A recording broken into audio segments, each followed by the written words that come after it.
Happy Thursday, archaeologists, and welcome back. It's good to see you. Today, we're going to be focused on villages. We're starting to go from peoples who couldn't do much together. They would hang out together, they would have to break apart, they would have shelter, that wouldn't be an issue. They would find places or make places for shelter. But today, we're going to start talking about how groups can stay together and they start to form a village. And when it says it takes a village to do anything together, the meaning of that is it takes a lot of people to raise a child, or it takes a lot of people to get together and solve anything. In this case, it does take a village to survive. So, how did villages form? Not quite cities like we might think of with buildings and everything else yet. We're getting closer to that. The villages are a very small city.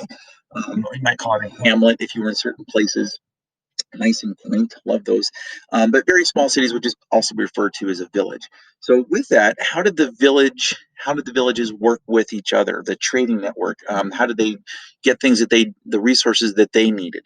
And also, we're going to be taking a little bit of a look back at what happens with the foragers.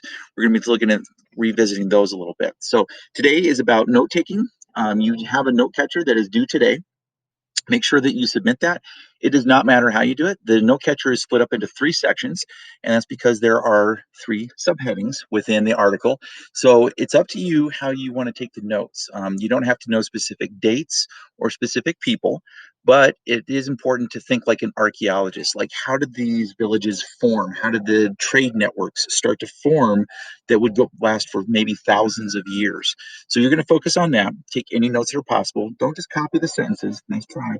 And if you're really wise, I would suggest reading the article two or three times, like you did with those close reads. You don't have to do the full close read worksheet, but you do need to take notes on that. So a little bit longer today. I hope you're doing well, and I will see you tomorrow for the current event hunt.